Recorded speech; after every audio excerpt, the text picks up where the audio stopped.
your eyes for a minute. Close your eyes for a second. Hi Posh fam, let's just get into the final episode of season 9 of the Real Housewives of Potomac. There wasn't a lot of talking point. I just know that I'm going to be giving you a full details. This is the final episode for this season. We've got a 3 black blockbuster packed reunion. I hear a few secrets will be spilled. I might have one of the spoilers here for you, and I'm going to share anyways because this particular episode centered around struts. Is it strut for stray? Organized by Stacey. Now, we all know what happened the episode prior. Stacey began a campaign to oust Karen. I'm not sure why Karen decided to trust this chick to reveal too much, because it appears Karen said what she said, okay? And Karen right now is denying it. She's like, it wasn't me. It wasn't me, Shaggy. Anyway, before we get into the nitty-gritty, thank you so much for subscribing. If you haven't subscribed, I don't know what you're waiting for. Comment, go down the notification button, click, share the channel with your friends. And whilst you are there, like, comment on my videos. Who knows? You might be getting a shout out from me in my next commentary. Now, guys, I am going to try and unpack, okay? I did gather some notes, okay? I took a few notes because I just did not want to miss any of the tidbits that I already had in my head to say. So walk with me. Let's just wrap it up. Let's wrap this season up in style. Now, we ended episode prior with Karen, negating, or should I say, refusing to attend Stacey's charity event. Well, this particular episode opened with Karen having a conversation with Ray and changing her mind, saying she would attend this particular charity event. According to her, she is all charitable. Why wouldn't she attend? In the same breath, she had a phone call from Wendy inviting her to her talk show hosting, or her talk show shooting at the White House. Now, we did know that she was invited to interview the first black white press secretary.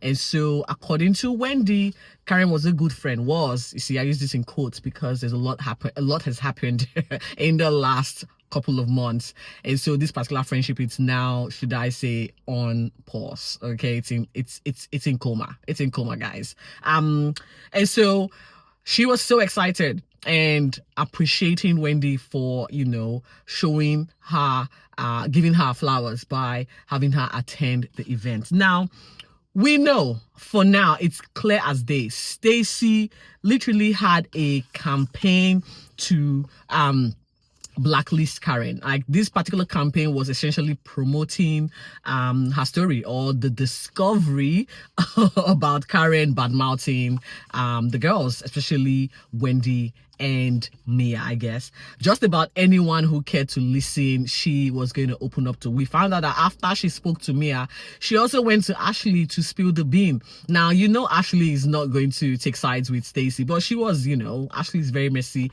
She's here for the goss, guys. She is here for the goss. Now, speaking of Giselle, this particular episode showed her honoring her late dad, and also be celebrating herself and becoming an empty nester. Her 3 girls are now in universities, and so she is sort of by herself and doesn't know what to do. But then, in light of the honor, she decided to plant a palm tree, signifying a few personal moments that was shared between her late dad and the girls. And so, good on her for trying to keep his memories alive in the best way she can. She did not highlight or give us an update with regards to the legal matter going. Hopefully, maybe next season we'll get to hear more about that. Now, Wendy did come through with her promise and took Karen to the White House, where she indeed interviewed the first black White House press secretary. Now, I will say this, Wendy, kudos to you. You are a dreamer, you are a doer, and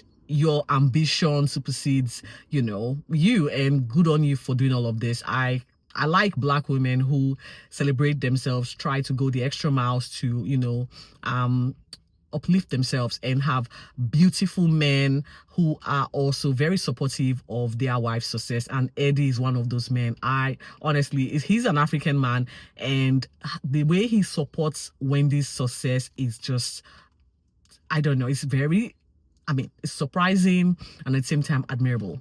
And I would give him all credit. Yes, like I said, a lot happened, okay? We see Stacey introducing us to a new best friend. You know, Stacey has a lot of male friends. And let me just give you the spoiler alert. Now, in the reunion, we did hear that Eddie had a video conversation with TJ, okay? And guess what? It appears, according to Kempire, thank you, Kempire, for this goss, that TJ is a paid actor. We all know this, right? However, he was paid by Stacey to pretend to be her love interest, best friend, whatever it was called in this particular season.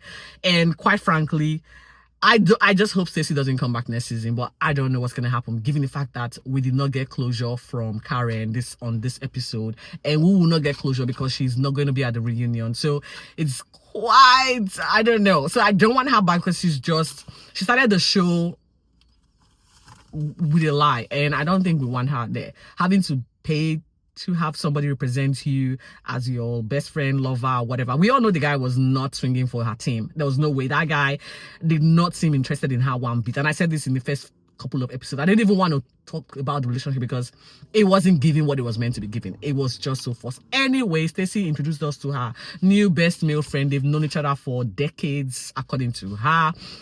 And guess what? This particular best friend doesn't even know TJ. She had to introduce him to TJ right in front of our presence, and the guy was like, hell to the no, we're not doing this guy. He's a no. I'm like, yeah, if your best friend is saying no, yeah, best believe, okay? But we all know this particular relationship was actually made for TV, so it was all fake. I need my money back, guys. I need my money. Lest I forget, TJ did call while Stacey was having a conversation with her male bestie, and let's just say TJ acted the scene pretty well. He was on cue. He was sort of showing a few bit of jealousy, to which the male bestie was like, hang on, what's this guy doing? You know, and I found it really weird. It took me back to when he was trying to cry by saying he wants Stacey to invite him to her matrimonial home. The guy was extra. Well, he was paid, so he needed to act the part and play the role very well. I hope he got paid well for all his efforts, or lack thereof, I would say. Anyway, in other news, Ashley's divorce is almost final. Now, we've been saying this for the last 3 years, guys. Yes. But according to Ashley, she invited her family over, you know, to celebrate her uncle's wife's birthday. And here she did share that her divorce is almost over. They're about to sign on the dotted lines. Well, Ashley, I'm so happy for you. And I hope at the reunion, you're going to have a good news to share that the divorce is actually over, not almost, because we are tired of hearing almost. It's 3 years now, okay? Enough of the almost. And Josh was present. I guess Josh is now a constant in her life. Safe to say the relationship started in front of our eyes, and here they've progressed, you know. They've made huge progress. So we'll give it to Ashley and Josh here. The ladies are all set to attend Stacey's dog charity walk, or charity catwalk, or charity event, or strut for stray. Okay, and this is where Karen and Stacey, you know, met face to face since the what was it? Ashley's event, where she had to channel her masculinity. Okay, and I would say this particular sit down didn't really go well. It didn't really go well because Stacey decided to confront Karen. Now, Karen was sort of ready for the confrontation. She gave it back to Stacey, tried to deflect a little bit more. And of course, she denied saying that she said any of those things, and even denying that the lunch happened, until it was proven that the spot where they had the lunch was a familiar spot for Karen, and there was no way that Stacey would have known that joint if not for Karen. So Karen then admitted to, yes, we did have lunch. However, I did not say any of those things. And I'm like, Karen, just be honest. This chick has caught you. You probably said a few things. Now, my question is, why would you say these things to this girl, knowing that you're bringing her onto the show? Women are not that loyal. We are not loyal, especially when there's money concerned. And yeah, yeah, Karen, you did say those things. I don't know how you're going to get your head out of this one. You have a lot of apology to do. And I don't know how you're going to suck up to Wendy this time, because Wendy is clearly very upset. I think Karen needed an ally this season, personally. And given what has happened with the DUI situation at the start of the episode, she knew the girls were going to come for her. And having Stacey on her side, by her side, was going to help her navigate the dynamics. However, Stacey, she did not know that Stacey also had an agenda. Well, we all have an agenda. And Stacey wants to be on the show next season, and she's going to do everything necessary to stay on the season or come on next season. So, Karen, sorry, this is a big rookie mistake for the Grand Dame and a veteran. This is a big rookie mistake. I don't know. And I also think that Stacey saw or realized that the Karen's bandwagon, Karen's train was a sinking ship, and she needed to get out of there very fast. And what best way to get out of there? By aligning herself with Mia, you know, the protagonist for this particular season, who had the most storyline to give.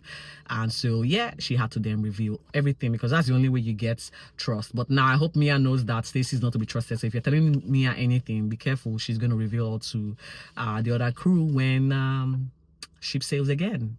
She is literally a flip-flopper. That's my opinion. Kiana, again, I would also say that Stacey got to find out that her storyline with TJ, you know, was also a sinking ship, and she knew she was gonna get caught. And so again, she needed to find another storyline fast. Well, she did try. Let's go back to Kiana. Kiana is now having a serious hard time in her relationship. Now, she attended this particular Strut for Stray event, and very quickly we could see that all has gone south with her, between her and Greg. You know, they moved in together. You know, we saw them moving in together in the start of this season. And at the end of the season, she's moved out. So they moved in together whilst they were building their own place. And now she's moved out. No, but although they did say Kiana moved out and she is putting an ultimatum demanding to get a ring by March of this year. So let's wait and see. I'm going to go on her Instagram and just grab my popcorn and sit down until she rings the alarm and say, oh, I'm engaged. But I wish her all the best. I do think that she needs to, you know, I mean, the downtime from shooting will give her some reality check to understand what exactly she wants, and maybe not put herself first every time. It might work for her. And I would also add that I feel Kiana, you know, she's not telling us a lot. I feel like there's more to this particular breakup than she's letting on. And the reunion, you know, if the trailer is anything to go by, it looks like it's going to be packed, filled with drama, all the drama we missed the entire 17 episodes for this season. So there'll be a lot to unpack, and I hope, you know, we get to hear more. I'm praying it's a positive outcome for Kiana, because I love her. I love the fact that she's ambitious. I love her business sense, and the fact that she's young. She has a lot more to bring to the show and to the dynamics of the mix. So let's see how this particular reunion plays out, and I hope Andy comes with the right questions and no beating around the bush. Andy, we're not here. Particular episode and season concludes at the charity ball. Like I said earlier, we could see Karen a little bit disoriented following all the many confrontations and deflections that she's had to do at this particular event. She was exhausted at the end of it. When it looks like, you know, she's done with the friendship, like I said earlier, she was not happy that she was portrayed in the way Stacey said Karen, you know, revealed whatever Karen revealed to her. Who knows? I certainly won't be getting any resolution at the reunion, because again, Karen is a no-show. So I don't know how we're going to get closure, but I feel like we're going to be hearing a lot more from Wendy with regards to her feelings or how she's crossed Karen off her list of friendship. So, oh no. Like I said, whoever decided to host a dog charity event, now not just dogs, a stray dogs charity event, and are thinking of including a smoke effect as a prop, needs their head checked. I would say that quite clearly. How do you know that these dogs are vulnerable, scared, you know, lack love, and you bring a smoke effect To do for what? For what? The dogs were so nervous that the entire event turned into a shit show. Quite literally a shit show. My heart broke just seeing the dogs shivering, all scared, and pouring their nervousness out, because at the end of the catwalk, few people bidded for the dogs. I think me, I got one or two. They turned on a smoke machine that ignited a series of smoke, and by the end of this smoke, we could see nearly all the dogs had pulled out of nervousness. I don't know. Someone needs to call animal control and fine Stacey. Yes, she was trying to do the right thing. However, it was badly executed, because lots of dogs were hurt during this particular charity event. I will say that. Yeah. The shit show, the outcome of the shit show charity event saw Karen holding a bucket, literally puking her head off. A few of them gagging because the entire place stunk. The rest, who couldn't help themselves, ran for the hills because the stench was that much. It certainly wasn't the end that we wanted. I mean, for a season finale, that was an epic fail. Quite literally a shit show. Boy, what a season this has been. And honestly, I want to say thank you for riding with me. Thank you for, staying with me, doing all the rehashing commentary. I just want to say the support has meant a lot, because if I did not have any one of you watching, I probably would have not had the momentum or the wherewithal to continue, or the desire to keep churning out episodes, commentary week by week. So I want to say to you, my viewers, thank you. I am so thankful.